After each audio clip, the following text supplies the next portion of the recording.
Dia bilang tadi, coba kita buka lagi ya, dia mengatakan ya, coba kita lihat ya, Yusuf itu orang asing, coba saya cari ya, kita boleh masih mau lihat Pak, kita lihat dulu ya, supaya tegas lagi ya, coba kita lihat ya, Yusuf itu orang asing katanya, bentar ya, iya itu, jadi yang orang asing itu yang dia nggak tahu Yusuf yang mana ini kalau gitu. Cuma tadi Pak Wanwe biar aja tadi dia masuk. Cuma jangan panjang kali 3 menit, 1 menit tadi dikasih ya durasi. Iya. Enggak nanti. Bumi Israel. Bentar nih, belakang nih ya, dengar ya. Dikatakan dalam Injil Lukas itu pernyataan demikian. Dikatakan Hanan min Zaneita Lohwain. Kami ini bukan keturunan pezina. Itu ngomong di hadapan Nabi Isa. Berarti siapa yang anak pezina? Nabi Isa dituduh. Iya, menuduh kan. Kami ini bukan pezina, coba, ini pezina. di Lukas mana nih? Coba kita baca ya. Bayi yang masih merah, Isa Al-Masih dituduh sebagai pezina. Yang dituduh pezina siapa? Maryamnya. Kalau di sini yang dituduh bukan Maryamnya, tapi Nabi Isa sendiri ketika dewasa dituduh sama. Dituduh apa? Di mana ketika orang-orang Yahudi berhadapan muka dengan Nabi Isa, dengan Yesus Hamasiah. Bukan Alkitab itu. Apa yang dikatakan di sini? Dikatakan dalam Injil Lukas itu pernyataan demikian. Dia bilang Lukas Lukas berapa? Iya. Dikatakan Hanan min Coba saya cari pezina ya. Lohwain. Keturunan kami bukan. Kami ini bukan keturunan pezina. Itu ngomong di hadapan Nabi Isa. Berarti siapa yang anak pezina? Nabi Isa dituduh. Jadi kami ini bukan pezina, anak pezina. Kok kamu anak? Ini bahasa satir. Bahasa yang tidak langsung. Jadi pola seperti ini bukan hanya ada dalam Quran. Kitab mereka pun mengakui. Kagak ada, Bu. Jadi bayangkan ya. Quran yang ada nih kita cari ya. Konfirmasi kitab dengan Lukas, kitab mereka itu, mau yang ada. Yahudi maupun Nasrani. Dokumennya ada di sini. Silakan dibaca. Tinggal masalahnya. Coba. Enggak ada, Pak. Enggak ada. Dari mana diambil coba? Kondisi itu dari buku orang Yahudi katanya. Iya. Tetapi dia anak zina. Oh, kalau itu ya kita maklum. Berarti ada pemalsuan buku pemalsu dipakai dia. Perempuan Israel. Ya seperti saya bilang tadi, ya, informasi nikah resmi atau nikah tidak resmi. Kesaksian palsu ya makanya harus disebut mencari yang palsu lagi. Memang begitu hukumnya, memang begitu. Memang benar betul. Itu hukumnya sudah valid. Gak ada integritasnya Bapak ini seorang profesor. Dia ambil dari sembarang aja buku-buku Yahudi, buku-buku yang bilang Yesus direndam di air tinjal yang kayak gitu ya kan, buku-buku hujater semua, bukannya buku yang resmi, bukan buku yang ini. Bahkan dari Alkitab aja dia nggak ambil sama sekali loh tadi, nggak ada sama sekali diambil dari Alkitab. Oh ya jelas Bu, masa diambil yang dari yang benar informasi? Mana betul? Juga jelas. Nggak akan ada kan? Ini. Ini saya baca Lukas di Lukas ini Bu, di Lukas 18 ayat berapa ya? Ayat 11. 11. Ini yang dia maksud, tapi ini konteksnya adalah perumpamaan tentang orang Farisi dengan pemungut cukai. Nggak ada dia ini maksudnya. Nih ya, coba ya. Nggak nyambung kali tuh. Nggak nyambung dengan Yesus. Psikologi. Psikologi dia. Coba share Bu Uti. Oh iya nih ya, iya. Apa tadi Lukas 18 ya, 11 ya. 18. Mulai ayat 9 aja biar kita lihat dia abal-abalnya ini seorang profesor macam-macam. Iya. Profesor macam-macam. Profesor macam-macam ya. Ini kita lihat. Ya, coba saya bacakan ya sebentar ya. Coba saya buka. Aduh, mana tadi ya? Lukas 18, profesor macam-macam. Ya. Aduh, lucu sekali saya jadinya. Belum saya share ya, sebentar saya share teman-teman. Aduh. Wah, ini puji Tuhan nih, ada Bu Sofiatul nih, mari kita tertawa bersama-sama Bu. Pak macam-macam dari tadi lucu banget ya. Dan kepada orang-orang yang menganggap dirinya benar dan menganggap orang lain, Yesus mengatakan perumpamaan ini, ya kan? Lalu ayat 10. Ada 2 orang pergi ke bait Allah untuk berdoa. Yang seorang adalah Farisi dan yang lain adalah pemungut cukai. Ayat yang ke-11. Ya, orang Farisi itu berdiri dan berdoa dalam hatinya, "Ya Allah, aku mengucap syukur kepadamu karena aku tidak sama seperti semua orang lain. Bukan perampok, bukan lalim, bukan pezina, dan bukan juga seperti pemungut cukai ini." Dia mengatakan itu nyindir Yesus ya, padahal nggak ada hubungannya. Yesus nggak ada di situ kan ya. Ya nggak teman-teman? Ya, ngawur itu. Ini, di dalam ayat mereka ada yang seperti itu. Dia bukanlah seorang anak pejinah gitu kan, dia tadi sebutkan. Tetapi itu menceritakan tentang asal-usulnya Maria. Tetapi yang Yesus ceritakan itu adalah perumpamaan orang Farisi. Apa hubungannya Bapak Profesor macam-macam? Iya Pak, macam-macam. Apa hubungannya? Ini profesor abul macam-macam. Ketawa saya. Aduh lucu sekali. Dari awal sampai akhir lucu sekali teman-teman ya. Gayanya itu bikin kocak gitu, aduh lucu sekali. Ya, ini kita ada Pak Arjuna Ak. Selamat malam Ibu Sofiatul. Selamat malam Pak Berce. Selamat malam. Terima kasih sudah hadir ya. Mari silakan ya. Ini dari pertama kalau mengikuti Pak Arjuna Aks. Ya itu ya cara Pak macam-macam membuat mencari pembenaran bahwa Maria adalah saudaranya Harun. Ya, tapi ini ada Bu Sofiatul, saya mau dengar dulu ya pendapat dari Bu Sofiatul. Gimana Bu? Pendapatnya yang Maria saudaranya Harun, tadi Pak macam-macam bilang katanya Maria punya saudara satu lagi.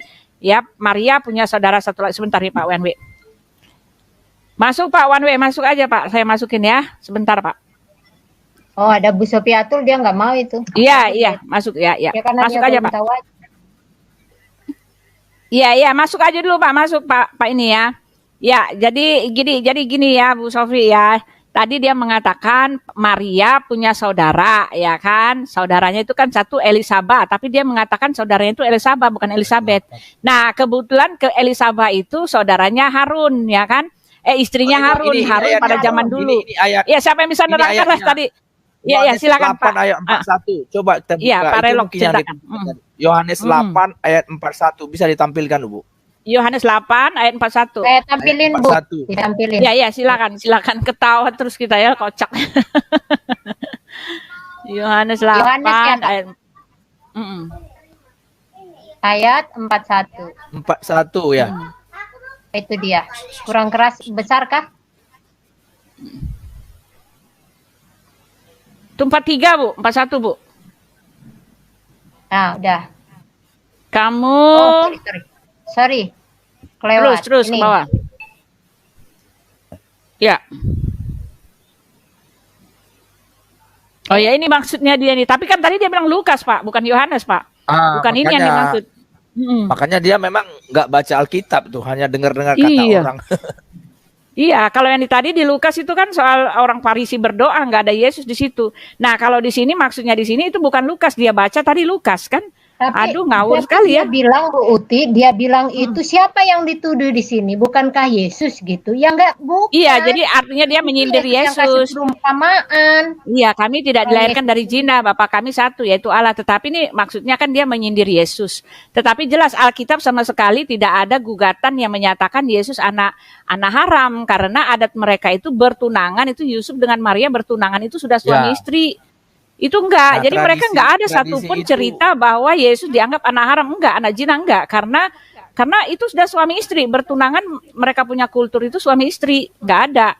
Ya, Yusuf ingin menceraikan istrinya di dalam Ulangan 22 itu kan kita baca ya, seorang wanita yang bertunangan itu dia mempunyai hak seperti seorang istri, dia harus ini membayar itu. Apa tadi itu kita baca tuh? Ya seperti itu. Ya silakan ya, ada yang mau itu. Ya, Ibu Sofi, kita mau dengar Ibu Sofi. Ini pintar nih, Ibu Sofi tahu sejarah nih. Ayo. Bu Sofi. Bu Sofi tuh. Agak enak badan. Gimana Bu? Iya, kasihan. Lagi sakit ya? Iya, betul. Ini Bu, ini tadi Yesus kan Maria dikatakan adalah keponakan Musa. Nah, bagaimana pendapat Ibu? Nah, macam-macam ahli kan tadi bilang katanya Maria punya saudara Maria juga. Jadi satu keluarga itu mereka adik kakak namanya Maria. Nah, Maria saudaranya Maria ini menikah dengan saudaranya Yusuf, katanya gitu kan. Nah, Yusuf menikah dengan Maria. Jadi kakak sama kakak, adik sama adik gitu. Ada nggak sejarahnya seperti itu, Bu? Lalu satu lagi katanya Maria mempunyai saudara ya yang disebut di dalam Alkitab itu kan Elizabeth istrinya Zakaria, tetapi di situ bukan dibilang Elizabeth, Elizaka. Nah, Elizaka itu katanya nurunut lagi ke Harun. Ternyata Elizaka itu saudaranya istrinya Harun. Ya memang betul, tetapi itu kan Elizaka. Ya kalau ini Elizabeth saudaranya ini kan Elizabeth. Elizabeth itu istrinya kan suaminya Zakaria. Iya ngaco. Ya gimana tuh, Bu? Ya, jadi di dalam Quran itu memang jelas salah sejarah ya. Iya, jadi salah sejarah. Kalau seorang yang katanya mendapatkan gelar profesor, saya nggak tahu dia dapat gelar dari mana, Muhammad Ali orang Madura ini.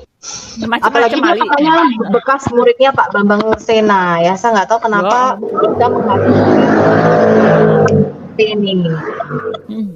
Ya, jadi jelas sebenarnya mereka itu bingung dengan blunder kesalahan sejarah di dalam Quran sendiri, sehingga memang mereka mencari-cari. Jadi kalau di dalam Alkitab itu tidak disebut Elizabeth tapi Elisheva. Ya, bahasa Ibrani ya. Jadi bahasa Ibraninya adalah Elisheva. Dan istri Harun yang namanya Elisheva itu bukanlah istri Zakaria yang juga bernama Eliseva. Iya, itu kan satu saudaranya Maria itu istrinya ya, Zakaria. Jadi Bapak Profesor Menachem Ali, tolong kalau bodoh jangan diborong gitu loh ya. Gitu. Iya. Jadi memang kasihan sekali umat Muslim ya. Saya nggak tahu mereka masih nggak bisa ngelihat kalau Quran ini bukanlah wahyu dari Tuhan, itu saya nggak bisa ngerti ya. Jadi mereka melakukan pembenaran karena kesalahan sejarah di dalam Quran. Ini kesalahan sejarah yang paling jelas sebenarnya Bu Uti.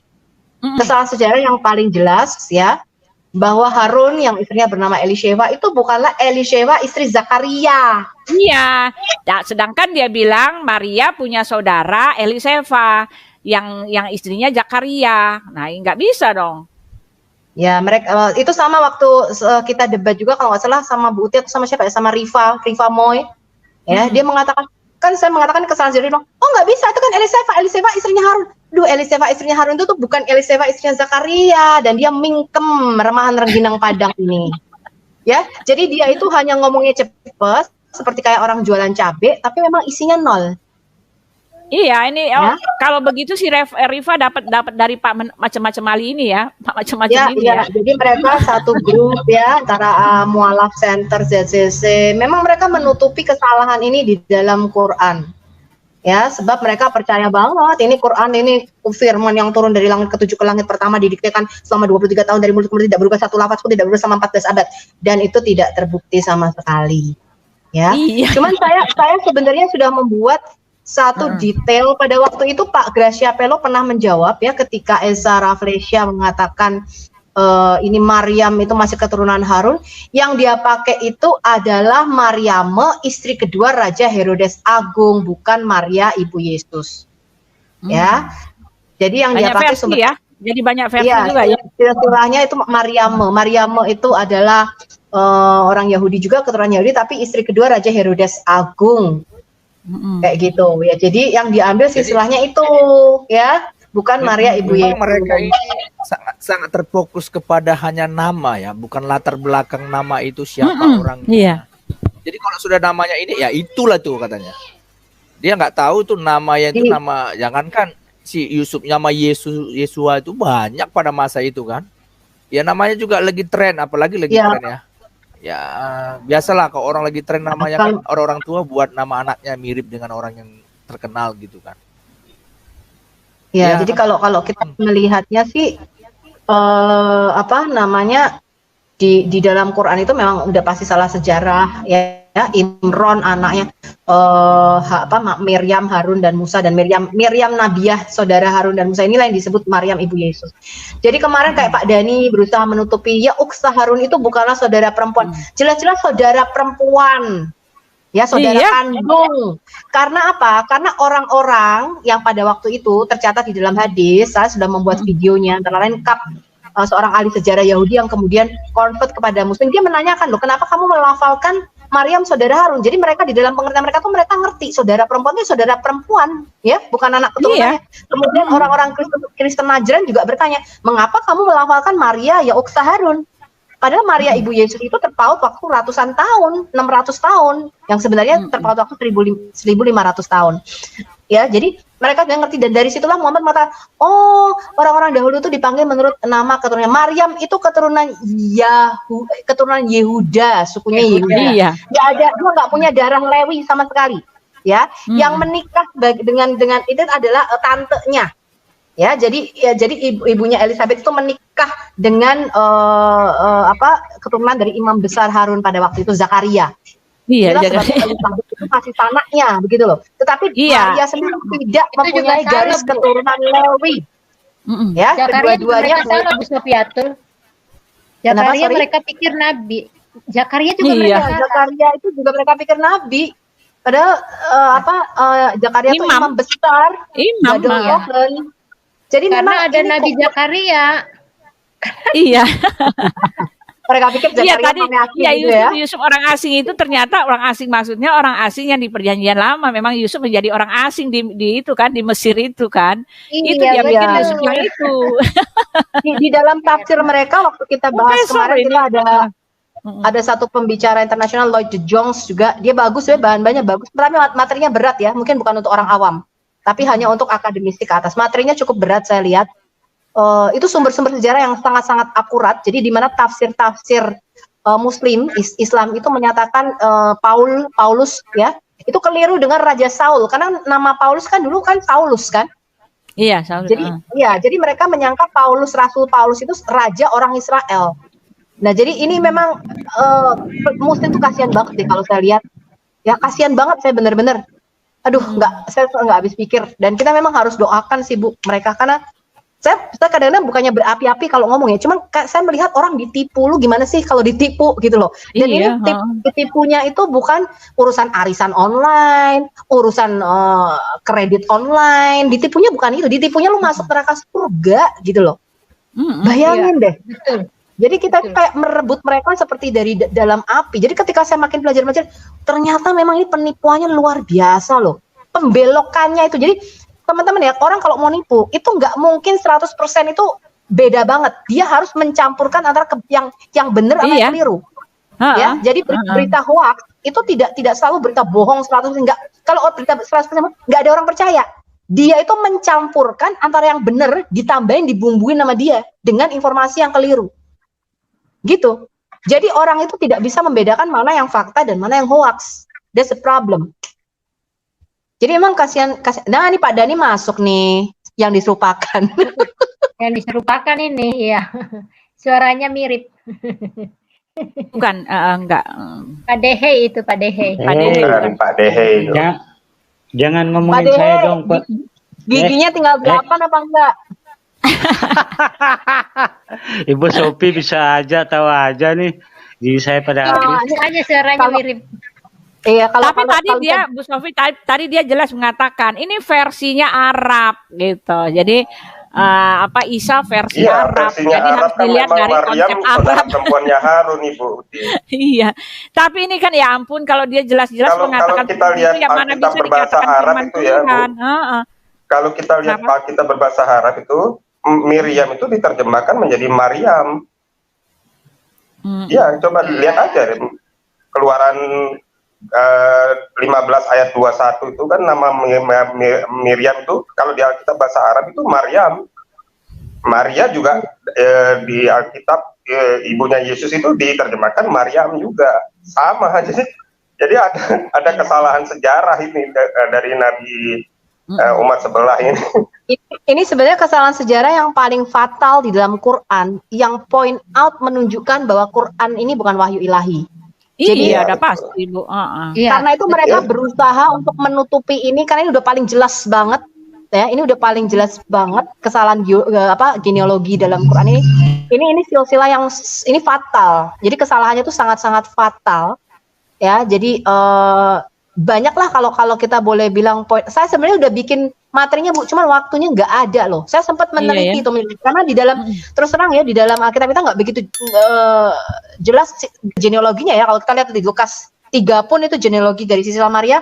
Pak Gracia Peno pernah membahas waktu itu juga gitu. Tetapi saya memang tidak mau mengambil dari yang namanya buku-buku Gnostik ya. Saya minta maaf, mohon maaf ya bagi teman-teman yang percaya misalnya buku-buku Gnostik atau Evangelium Yakobi. Saya tidak percaya, saya mohon maaf ya. Jadi kalau ada yang menyatakan Maryam berusia 12 tahun kemudian menikah dengan orang berusia 90 tahun, well, that is worse than Muhammad.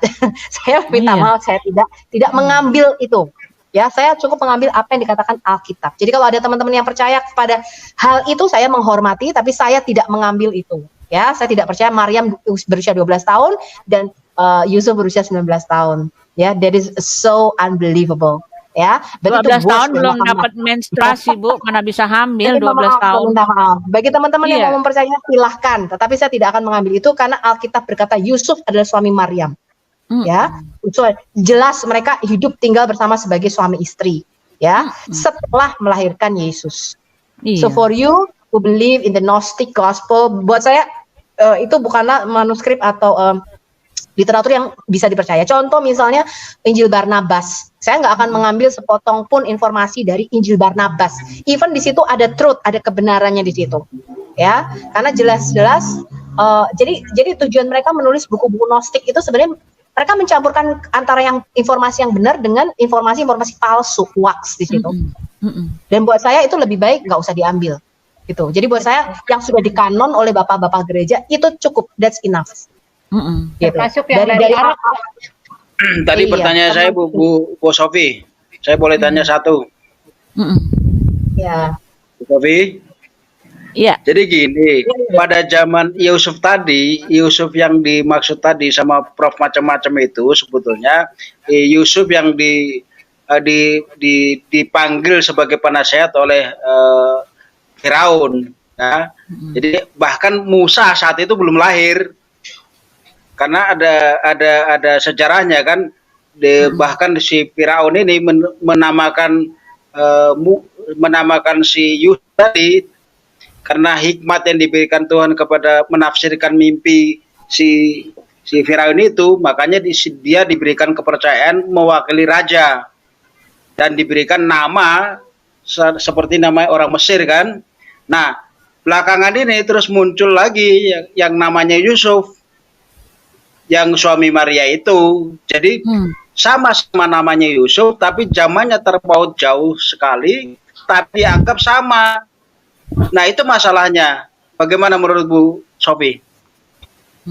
Ya sebenarnya kalau kita waktu kemarin kami membahas misalnya surat Yunus dari Usama Dakdok juga, saya heran ya mereka bisa mendapatkan informasi tafsiran ya, mendapatkan informasi itu nggak jelas banget, nggak tahu tuh ngambilnya dari mana, saya juga bingung. Gitu. Jadi memang kalau kita lihat kan kisahnya di dalam Quran itu ketuker-tuker Pak, ya kan? Kisah Gideon sama Saul ketuker. Kita nggak tahu Jalut Talut ini siapa, ya kan? Nggak jelas. Dzulkarnain bisa masuk di dalam Quran. Yang tadinya mereka klaim Alexander Agung, kemarin sudah kita bahas. Ternyata ketika mereka tahu loh Alexander Agung ini gay dan penyembah pagan berhala, kok bisa jadi nabi? Mereka akhirnya oh ini bukan. Jadi memang benar kemarin siapa ya Pak? Siapa yang mengatakan bahwa ketika nama nabi-nabi ini tidak ada di dalam Alkitab, mereka selalu harus merujuk kepada Alkitab karena Quran itu bukanlah merupakan informasi yang lengkap. Cuman semacam puzzle, serpian-serpian, sepotong-sepotong, dan kita nggak akan tahu cerita lengkapnya hanya dari membaca Quran. Membingungkan. Mereka harus tetap merujuk kepada Alkitab. Permasalahan ketika kisahnya itu berbeda, mereka putar balik ini ceritanya. Pokoknya bagaimana supaya bisa di-fit masuk ke dalam konsep Islam. Ya, gitu. namanya juga membawa beritanya beda, ya Bu ya. Yang satu Gabriel, yang satu Jibril. Siapa namanya itu? Jibril. Iya. Dan kalau nama-nama nabinya nggak ada di dalam Alkitab, mereka juga sebenarnya bingung. Benar seperti siapa yang ngomong kemarin. Siapa tuh Nabi Saleh, Shu'aib, Khidir. Kalau nggak ada ini, memang mereka bingung. Nggak tahu dapat cerita dari mana. Kalau Tuhannya sama ya jelas itu Tuhannya berbeda kok. Ini bisa lupa loh. Abraham itu kan nama yang diberikan Tuhan ketika Abram berumur 99 tahun. Nah, di Quran itu kan surat Al-Anbiya ayat 60 itu Ibrahim itu sejak mudanya sudah dinamain Ibrahim. Bagaimana mau disamain, apa Tuhan lupa? Ya kan? Ini ya contoh ya di surat Al-Anbiya ayat 60 ini. Mereka yang lain berkata, kami mendengar ada seorang pemuda yang mencela dalam kurung berhala-berhala ini namanya Ibrahim. Nah, sejak muda ini Ibrahim menurut Al-Quran itu sudah Betul, padahal salah Ibrahim. ya Pak. Kalau di dalam salah Alkitab kita kan informasi namanya Abram. Ya, Abraham dipanggil ketika berumur 99 tahun baru dirubah namanya menjadi Abraham. Itu kan jelas Betul, di itu udah Kejadian usianya 17 hampir- ayat 1 sampai 5. Iya, hampir itu. berapa Pak? Usianya mungkin 90-an ya waktu dirubah namanya ya. 99 tahun. Iya. Makanya ini Kejadian Quran 17 ini ayat 1 kenapa itu. bisa menyebut Ibrahim sejak dari muda namanya Ibrahim? Itu kan salah sejarah. Salah Aduh, sejarah saya juga itu. pusing Pak. Ini saya tambah panas nih kepala saya nih. Nih, saya mau kasih tahu nih ya. Lagian ya, saya baca-baca Al-Quran gitu ya. Saya baca-baca. Lagian cara penyampaian dari wahyu itu jelas ya. Kalau kita lihat di Al-Quran itu jelas itu hanyalah ajaran ya, ajaran dari Nabi sendiri ya. Karena di dalam Alkitab kita ya ini Yesaya ini kan mereka menerima wahyu kan. Beginilah firman Tuhan ya. Saya coba kasih unjuk ya. Saya lihat perbandingannya. Cara penyampaiannya juga beda banget dengan yang di Alkitab nih. Kita lihat dulu ya. Saya asal buka aja nih ya. Ya, ketika dikatakan beginilah firman Tuhan, langsung dia nyebut-nyebut gitu ya. Sebentar, saya ambil aja lah ya. Sebab beginilah firman Tuhan ya, bukankah hanya sedikit. Sebentar, saya ambil yang ada kata beginilah firman Tuhan. Sebentar. Saya langsung ambil nih ya teman-teman ya. Ini ya. Di dalam Yesaya 43 ya, tetapi sekarang beginilah firman Tuhan yang menciptakan engkau hai Yakub, yang membentuk engkau hai Israel. Janganlah takut sebab aku menebus engkau, aku telah memanggil engkau dengan namamu. Engkau ini kepunyaanku, apabila engkau menyeberang melalui air, aku akan menyertai engkau, atau melalui sungai-sungai, engkau tidak akan dihanyutkan. Apabila engkau berjalan melalui api, engkau tidak akan dihanguskan, dan nyala api tidak akan membakar engkau. Sebab akulah Tuhan Allahmu yang Maha Kudus, Allah Israel, juru selamatmu. Aku menebus engkau. Ya begitu ya cara menyampaikan wahyu ya. Tetapi kalau di dalam Quran itu jelas itu seperti ustadz ya. Ustadz itu bukan wahyu kalau menurut saya, karena beda dengan kita ya. Kalau kita samakan dengan di kita ya beda gitu ya. Ini saya coba cari ya. Ini beda sekali, pernyataan dari Nabi itu beda banget nih. Sebentar ya. Dia mengatakan begini ya. Sebentar teman-teman, saya buka lagi ya Al-Quran ya. Banyak ya, sebentar. Bedanya. Tantar teman-teman ya. Bu Ini dia nih. sambil ibu buka. Saya mau teman-teman Muslim itu baca Alkitab. Di dalam Alkitab itu urut. Misalnya kitab Samuel, diceritain dulu nih. Asal muasal Samuel, ada orang namanya Hana waktu kecil begini, di kota mana, apa yang terjadi. Jadi kita bisa mengikuti ceritanya begini sampai dia akhirnya bisa menjadi diserahkan kepada imam begini urut. Kalau ada baca Quran tiba-tiba katakan tiba-tiba demi buah tin, demi buah apa tuh, demi pohon zaitun, demi nggak jelas siapa yang ngomong. Saya dengar Bang Edi kemarin bertanya tiba-tiba katakan, nggak jelas Bu, ini siapa yang ngomong kepada siapa tuh nggak jelas gitu loh, subjek objeknya tuh nggak jelas. Nah ini kayak gini ya, ini pernyataan sama persis kayak Ustadz ngomong aja gitu loh. Ya di dalam Nahl 56, dan mereka sediakan untuk berhala-berhala yang mereka tiada mengetahui satu bahagian dari rezeki yang telah kami berikan kepada mereka. Demi Allah katanya gitu kan. Nah, masa Allah demi Allah? Demi Allah sesungguhnya kami akan ditanyai tentang apa yang telah kamu akan adakan. Demi Allah sesungguhnya kami telah mengutus rasul-rasul kami pada umat sebelum kamu. Ya lalu nih satu lagi nih Isra. Ya, Maha Suci Allah yang telah memperjalankan hambanya pada suatu malam.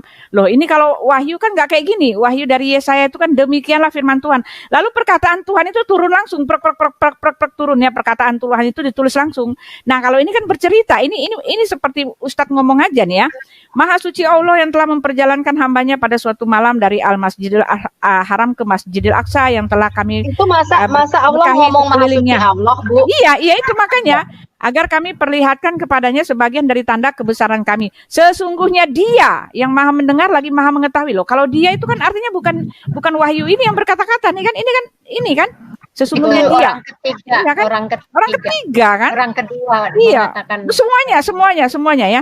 Nih ya, di dalam ini lagi ya, di dalam semuanya. Kalau baca itu cerita kayak ini apa ustadz lagi mengajar aja. Ya gini ya, mudah-mudahan Tuhanmu akan melimpahkan rahmat-Nya kepadamu dan sekiranya kamu kembali kepada kedurhakaan, niscaya kami kembali mengazabnya dan kami jadikan neraka jahanam bagi orang-orang yang beriman. Mudah-mudahan Tuhanmu katanya kan? Iya kan? Iya, masa Tuhan semua ngomong begitu. mudah-mudahan Tuhanmu. Iya, nih lagi lihat nih ya Izra 25 nih. Saya asal buka aja. Tuhanmu lebih mengetahui apa yang ada dalam hatimu. Jika kamu orang yang baik, maka sesungguhnya Dia. Nah, itu kan beda loh banget loh, beda loh dengan kita nih ya. Di Iya, dalam harusnya Yesaya, kan ya. aku mengetahui, ya Nah, kan? Aku ini ya, mengetahui. Tapi Nih, memang Muhammad tuh beginilah. nggak pernah, Muhammad kan nggak pernah dapat wahyu langsung, Bu, dari Tuhan. Iya kali ya, karena itu kali ya. Dan di dalam Al-Quran itu ada 2 ayat yang menyatakan bahwa Quran ini perkataan Rasul. Nah iya, emang jelas orang dari itu ini nih ya diginikan ya. Kalau kita ya, ini ya, akulah Tuhan ya, langsung dia gini ya. Biarlah orang, saya ambil bab baru nih ya, ini ya. Aku ambil bab baru nih ya. Ini perkataan Yesaya kan dia mendapatkan penglihatan itu kan. Nah, beginilah firman Tuhan, Raja dan Penebus Israel. Nah, langsung ya. Tuhan semesta alam. Nah, kalau beginilah firman Tuhan ini kan perkataan dari Yesaya.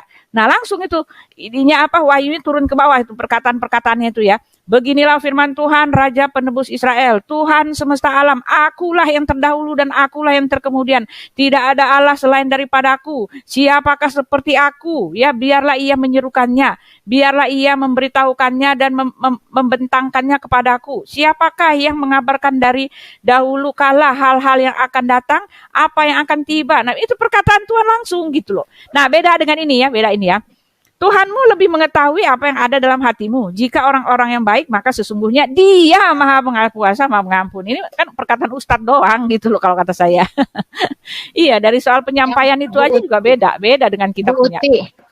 Yang paling mengerikan untuk diterima akal dan logika, yaitu yang peristiwa Jibril menemui Maryam yang farjahannya ditiup.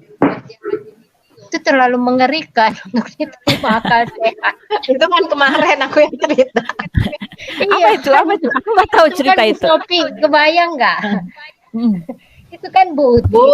Kan kemarin kan kalau di dalam Quran dikatakan Jibril, bukan Jibril, sebenarnya nggak ada kata Jibril di situ. Dikatakan roh itu menampakkan diri dalam rupa laki-laki yang sempurna kepada Maryam. Iya. Iya kan? Berarti kan Maryam taunya ada laki-laki tiba-tiba masuk kamarnya dong, karena dia kan berlindung di balik tabir. Sampai Maryam kaget kan, menyatakan diri aku berlindung kepada Allah daripada kamu kan? Iya. Terus laki-laki ini Bu, nggak ngomong aku ini adalah Gabriel, malaikat yang melayani di depan Allah seperti jangan takut Maryam ya, Roh Kudus akan.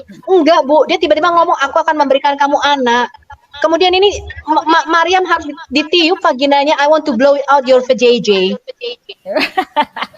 Itu di mana? Itu ya di hadis ya? Bukan di Quran. Oh, ada ya? Di mana? Di mana ada? Saya nggak tahu itu. Saya belum pernah baca loh asli. Aduh Bu. Surat Maryam itu.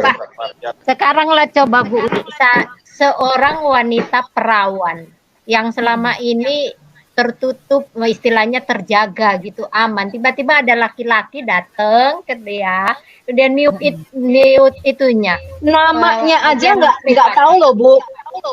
Iya. Siapa laki-laki ini nggak tahu loh. Tiba-tiba dia ngomong aku nih utusan Tuhanmu. Bayangin Bu, bagaimana dia tahu nih utusan Tuhan, sedangkan dia dalam bentuk laki. Ada laki-laki masuk ke kamar saya sampai kaget. Ya, saya berlindung kepada Allah daripadamu. Ya kan, kalau kamu orang yang bertakwa. Tiba-tiba dia ngomong, dia nggak ngomong nama, dia nggak ngomong saya malaikat, enggak. Saya utusan Tuhan, saya mau kasih kamu anak. Kemudian dia meniup vaginanya Maryam, Bu. Ngeri banget. Itu apa nggak jerit-jerit ya? Kalau di kita kan itu kan Gabriel jangan takut ya. Dia pertama-tama dia meredakan hati ya, memberikan kedamaian sukacita. Kalau betul-betul dari memberikan itu ya malaikat. Salam, Bu. Salam, jangan takut. Diberkatilah engkau di antara wanita. Diberkatilah buah rahimmu, jangan takut. Akulah Gabriel yang melayani. Roh Kudus akan turun ke atasmu, bukan ditiup vaginanya. Aduh, ya PJJ. Nggak ada acara remet-remet. Aduh. Iya emang betul ya. Seharusnya gini kata siapa?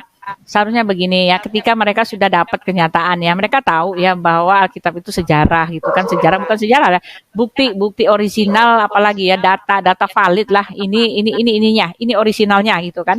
Mereka udah tahu itu gitu. Tetapi ketika mereka bandingkan ya, mereka harus pokoknya apapun yang terjadi, kitab saya ini adalah wahyu Tuhan. Nah, mereka berpegang dari situ ya kan. Nah, ketika mereka mentok ya, ketika mereka melihat bahwa wahyu Tuhan ternyata tidak sama dengan sejarah, akhirnya yang mereka salahkan siapa? Mereka nggak mau merendahkan mindset mereka tuh, nggak mau putar sedikit mindset mereka. Oh kalau gitu belum tentu ini wahyu ya. Seharusnya kan mereka berpikir begitu, tetapi mereka nggak mau. Yang mereka salahkan apa? Ya Alkitabnya itu, sejarahnya itu yang sudah dipalsukan gitu. Karena mereka jadi sebenarnya Bu yang harus diuji apakah Quran ini firman Tuhan apa enggak. Karena iya, kalau tapi mereka nggak mau, karena mereka fanatik sekali. Ya pokoknya Quran itu wahyu Allah, titik. Makanya, Ya gitu. Bu Uti, Makanya mereka Bu menyalahkan. Uti, Ya. Makanya Bu Uti jangan takut murtad, mikir dong. Itu kata Bu Akur. Aku nggak takut murtad, aku muslim bener, aku asli muslim. Tanya nih satu. Saya nggak percaya. Kenapa? Saya jadi pengen tanya satu sama pertanyaan saya tadi ke Pak Piong sebelum Bu Uti pergi. Boleh Bu Uti? Iya, tanya saya. Ya silakan Pak, tanya aja Pak. Kejadian Keluaran 17 ayat 17 Bu Uti. Keluaran 17 ayat 17 itu, Keluaran itu bicara tentang itu ya, Musa bawa bangsa itu ya. Sebentar ya. Musa membawa bangsa itu ini ya, mau dekat-dekat Gunung Sinai itu. Keluaran 17 ayat. Itu bukan tentang Abraham ya? Oh Musa. Enggak, Keluaran Musa. 14 ya. Keluaran Musa. Kemudian berfirmanlah Tuhan kepada Musa, tuliskanlah semuanya dalam sebuah kitab sebagai tanda peringatan dan ingatkanlah ke telinga Yosua bahwa aku akan menghapuskan sama sekali ingatan kepada Amalek dari kolong langit. Apa itu Pak? Itukah? Itukah Pak? Gimana Bu? Halo? Tulislah.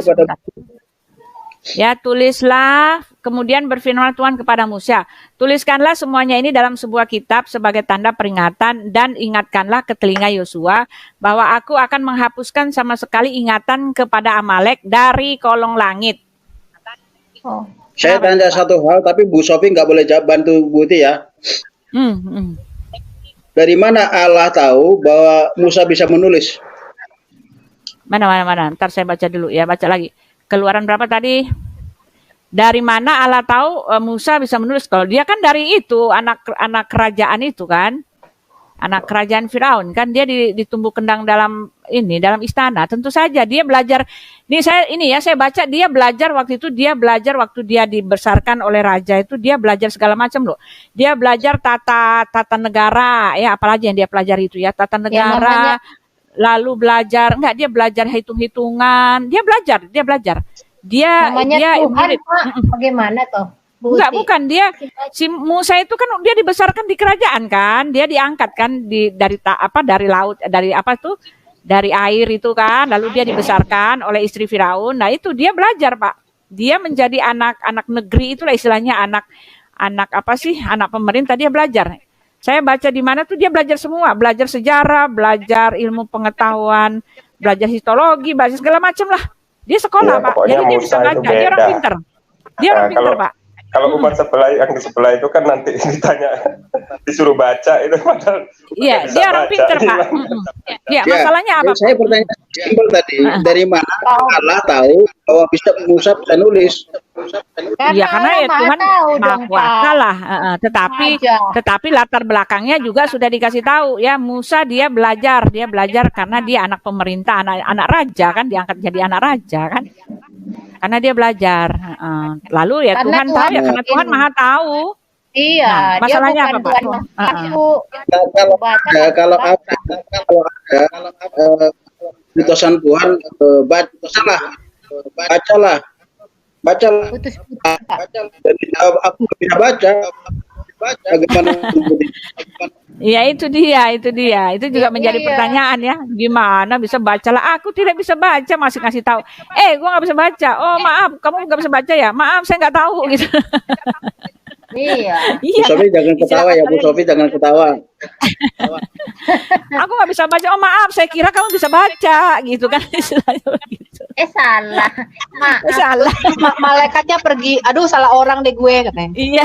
Masa begitu iya. Salah gitu. Tapi memang kemarin Ya, salam sadar aja Bu Uti. Terima kasih. Ya sadar. Selamat ya. Eling ya. Eling.